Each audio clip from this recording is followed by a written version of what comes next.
Assalamualaikum warahmatullahi wabarakatuh. Hello everyone. So in this video, we are going to learn about the measurement. All right. Before the group give the explanation about the topic, let me introduce the member of group 4. The first one is me, Siti as the first speaker, and the second one is Siti Fakhira Zahra as the last speaker, and next Yunita Sari as the second speaker. All right. Let's come to the topic.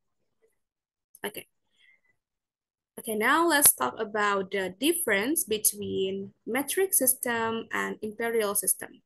All right, so basically there are two types of measurement used to measure something in this world.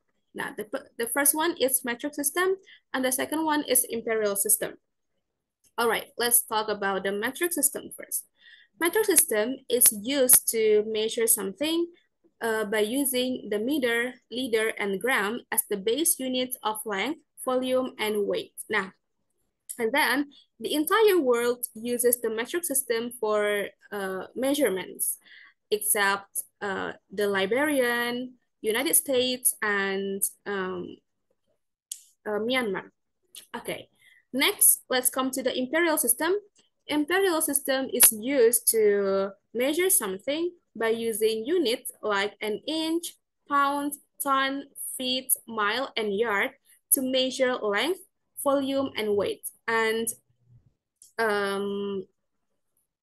this imperial system is used in some countries such as United States, and then Myanmar and Liberian. Okay, next, let's come to the metric system. Okay, as I said before, that metric system is used to measure something, by using meter, gram, and liter. So the base unit for measuring length is meter, and the base unit for measuring mass is gram, and the base unit for measuring volume is liter. All right, next. Okay, so to measure anything smaller or larger than the base unit, we can add a prefix. Now, here in the screen, these are the prefix that can be used to combine with the base unit. Now, okay, so there are 6 prefixes here that go smaller and larger than the base units. Okay, now if we want to measure bigger units, we can use kilo, hecto, and deca. Meanwhile, if we want to measure smaller units, we can use deci, centi, and milli. All right, now the base unit here is the liter, meter, and gram. All right, now as you can see from the screen, there is a table for prefixes and base unit. So we can take any prefix and attach it to any metric base unit. For example, if we choose kilo and gram, so we can get kilogram with the symbol kg. And then if we choose deca and meter, we can get decameter with the symbol DAM. And then if we choose milli and liter, we get milliliter with the symbol ML. All right. Next. All right. Next, let's talk about the temperature. Now, temperature. There are 4 scales used for temperature. Now, they are Celsius, Reaumur, Fahrenheit, and Kelvin. All right, these 4 scales, these 4 scales have an upper and lower limit. So the upper limit refers to boiling point of water. Meanwhile, the lower limit is for freezing point of water. And then the Celsius, Reaumur, Fahrenheit, and Kelvin have different scale of numbers. Now, for example, For the Celsius, the upper scale is 100, meanwhile the lower scale is 0. And then for Reaumur, the upper scale is 80 and uh, lower scale is 0. And then Fahrenheit, the upper scale is 212, meanwhile the lower scale is 32. And for Kelvin, the upper scale is 373, meanwhile for the lower scale is 273, right? Now let's talk about the application of the metric system. All right, the application of the metric system is usually used to prescribe medicines. Now, all right, let's try to read the following numbers, yeah? Okay, let's start with the first point. 10 multiplied by 50 mg tabs. Now, we say this as 10 50 milligram tablets. Mg is for milligram and tabs is for tablets. All right. Next, 6 multiplied by 25 mg tabs. We say this as 625 milligram tablets. Next, 4 multiplied by 250 mg tabs. We say this as for 250 milligram tablet. And the last one, 2 multiplied by 0.5 mg tabs. Now, we say this as 2.5 milligram tablets. So, 0.5 is, we read 0.5 as a half, all right? Next, okay, now let's try to read the metric system from the following description. Okay, as you can see from the screen, there is there's an information. There is an information from the male patient. All right, let's read the following description. The patient is 1 meter 69 centimeter tall. He weighs 75 kilograms. He is 30 years old. His temperature is 37 degrees Celsius. His pulse rate is 75 beats per minute. His blood pressure is 120 over 80. All right? Now it's your turn to complete the information and then give the description. Okay? Next, we come to the quantity. All right. Quantity refers to the amount or number of a material or immaterial thing. Okay. And then quantity is usually indicated through expressions like slightly, considerably, much, approximately, 1.5 times, 3 times, as blah, blah, blah, as. All right. Next. Okay. Here, there are 4 boxes here. And then let's try to compare the boxes to see the quantity. All right.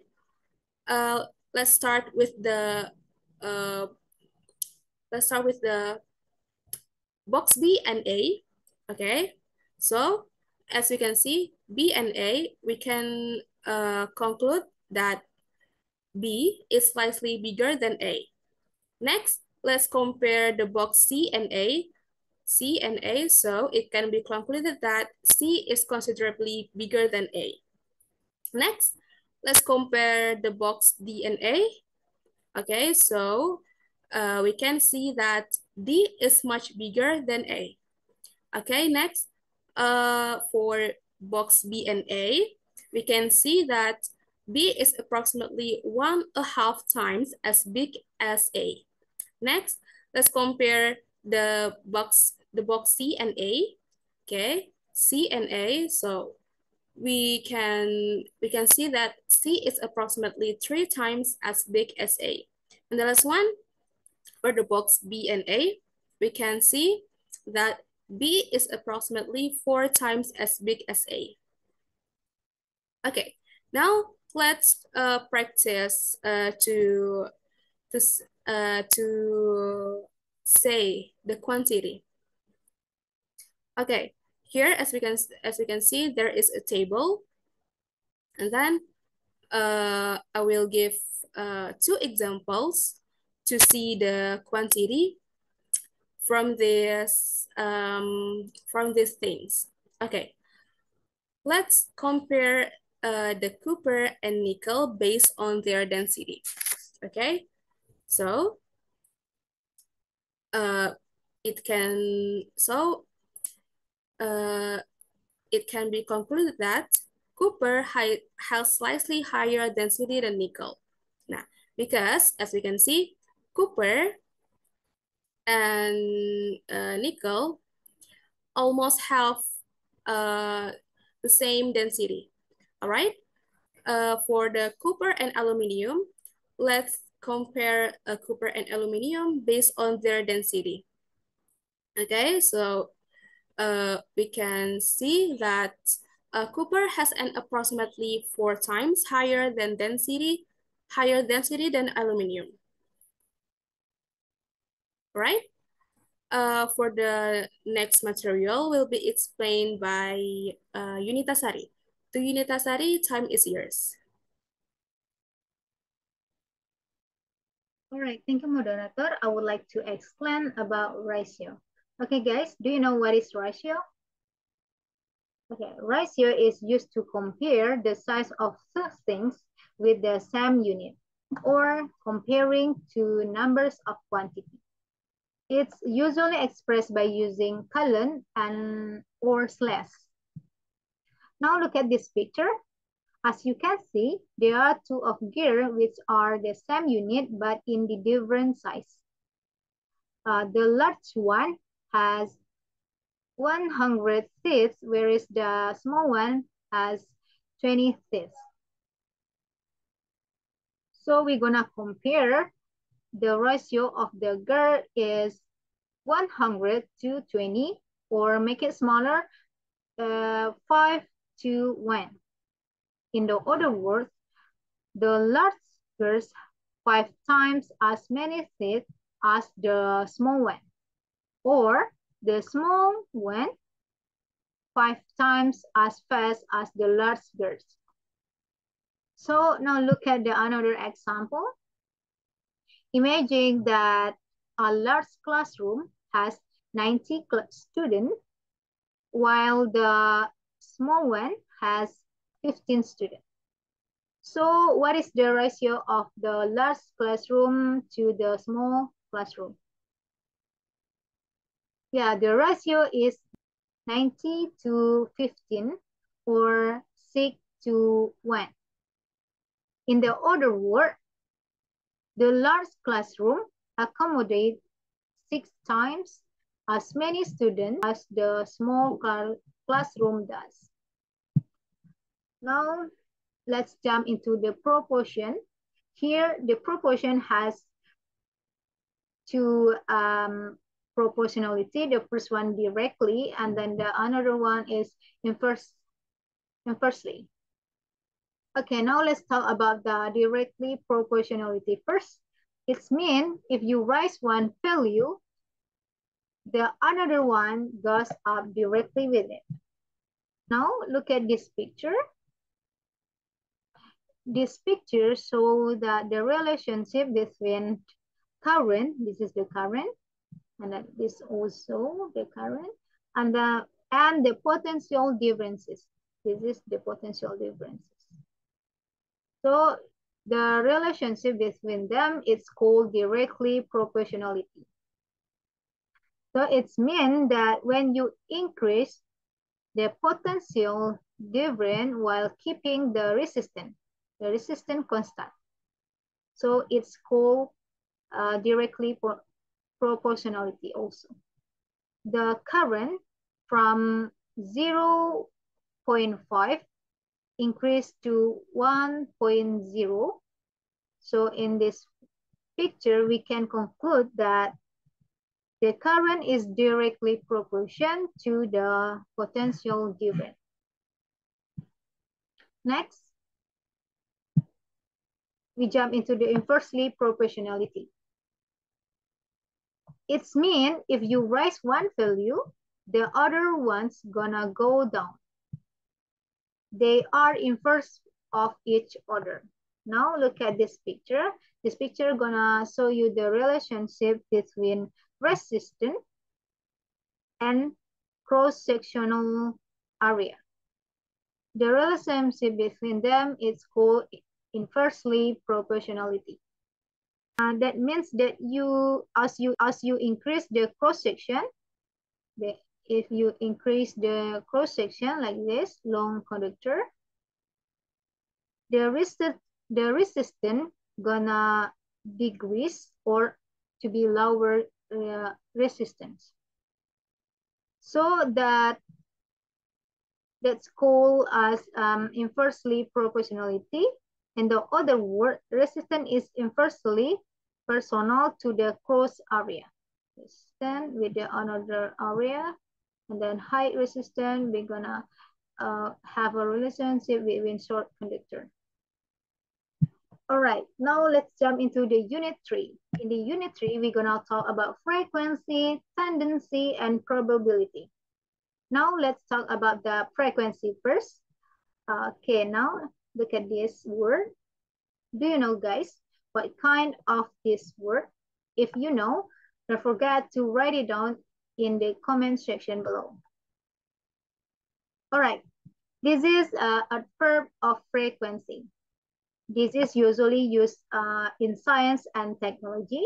So now I'm gonna explain it one by one. The first one is usually. This is describe the action occurs most of the time, but not necessarily every time. We use usually.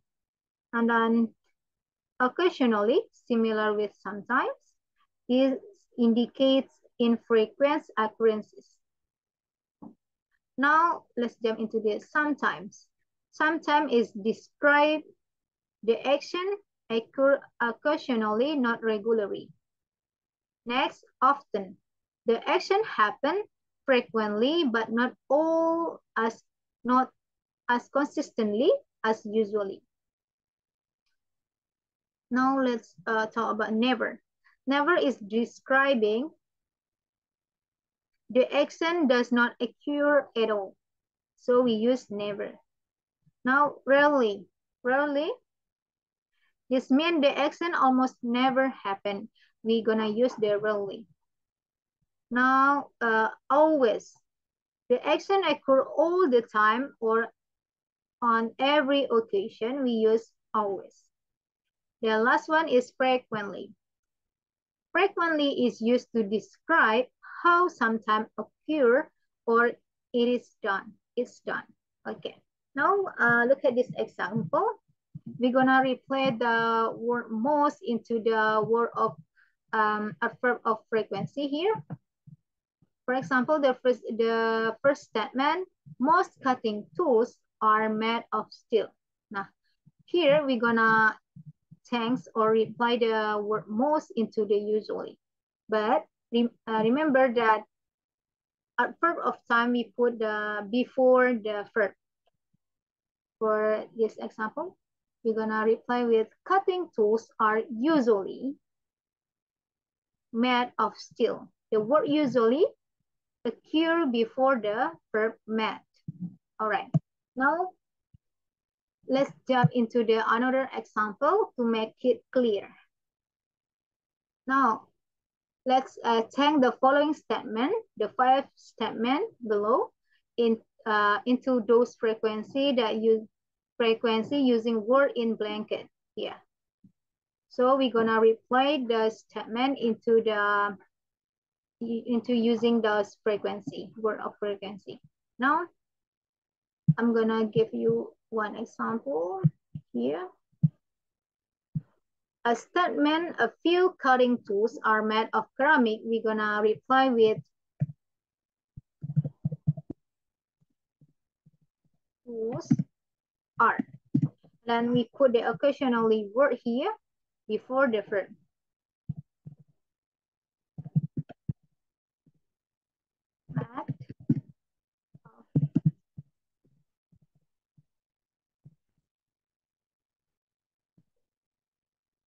So we turn the word of few into the word of frequency to be occasionally. Yeah.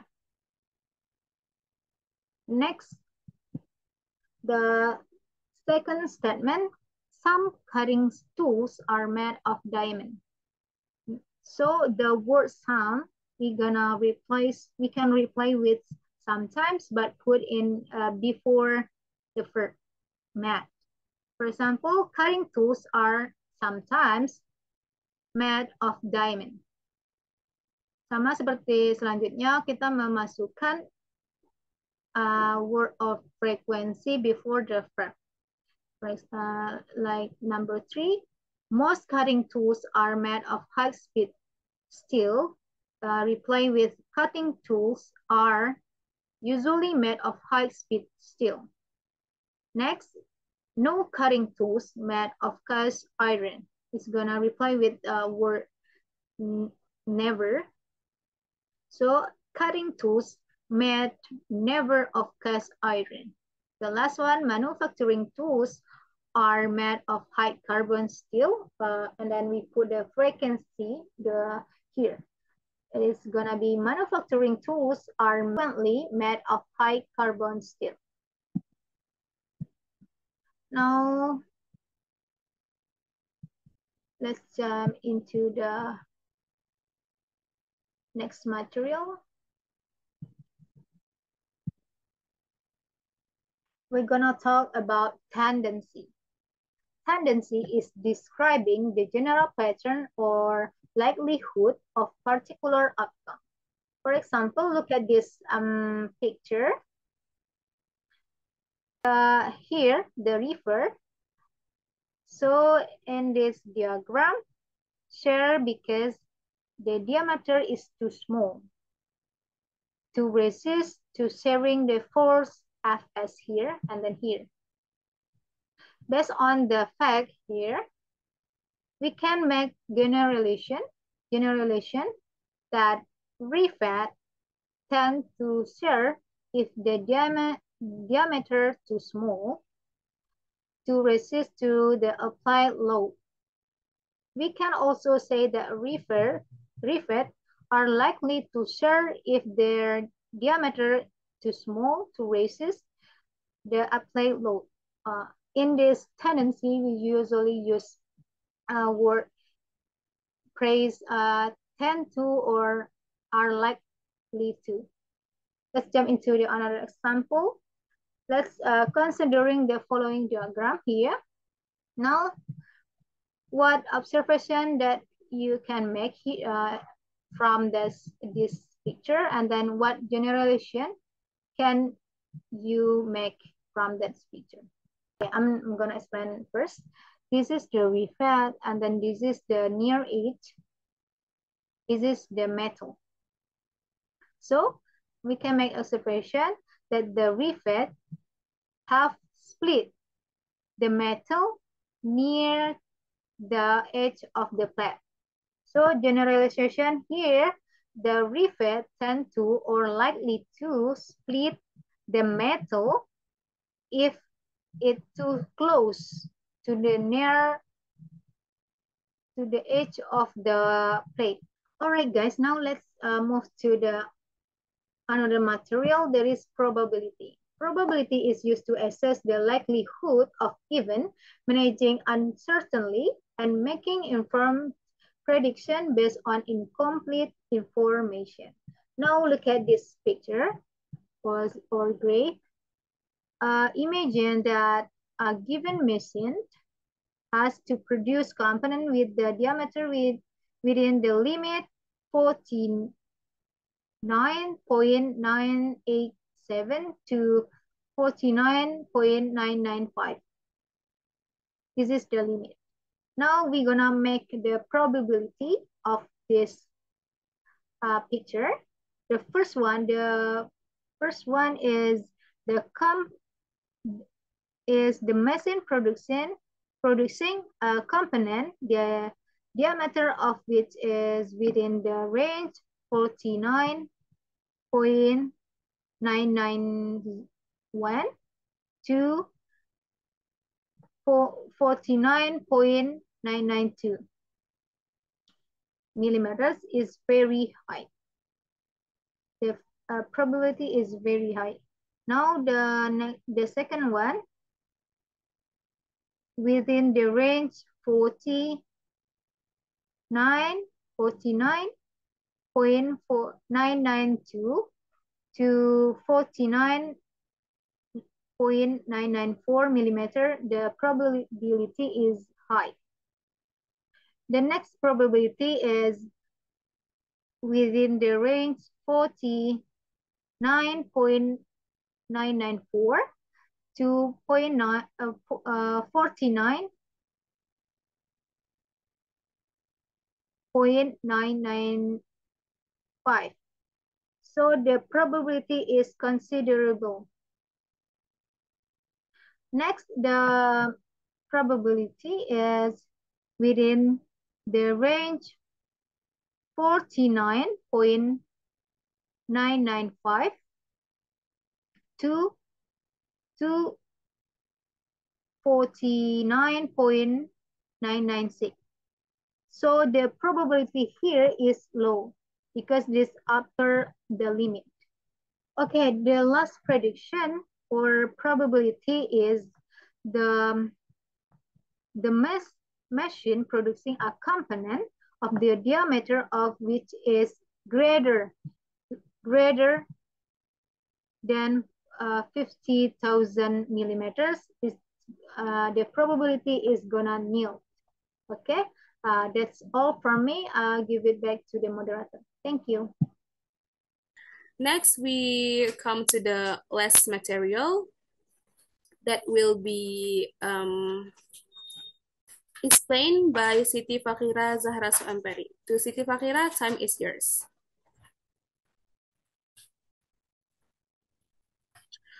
All right, thank you for Siti Julya Rahti. Now I will explain about measuring instrument. Measuring instruments based on science and technology are important tools for measuring length, width, depth, height, diameter, dimension, distance, speed, and etc. Their advances in precision, calibration, and data analysis contribute significantly to scientific advancement and technological advancement. So look at the picture. There are 8 tools for measuring instrument. The first is micrometer to measure small distances with precision. And the second is calipers to measure dimension of small metal object. And the third is engineer square to check a right angle. And the fourth is spirit level to set surfaces level. And the fifth is speed meter to measure speed of moving object. And the sixth is ampere meter to measure units of electric current. And the seventh is depth gauge to measure depth. And the last one is vernier protractor to measure angles. How to measuring calipers? Digital calipers are high precision measuring instruments used in mechanical engineering and construction. They have a digital electronic indicator mounted on a slider and a millimeter scale engraved on the body. These gauges have a resolution of 0.01 millimeters and can measure centesimal or pentamillesimal readings. They are battery-powered and are ideal for taking accurate measurements on small objects. Most models have a resolution of 0.001 millimeters or 0.0005 inches, with accuracy varying depending on the instrument's quality and manufacturer's specification. There are 3 types of calipers: outside calipers, inside calipers, and spring calipers. Here's a diagram of calipers. So this is in the upper is upper jaws for inside measurements, and this is a main scale, vernier scale, lower jaws for outside measurement, thumb screw, lock screw, and depth rod.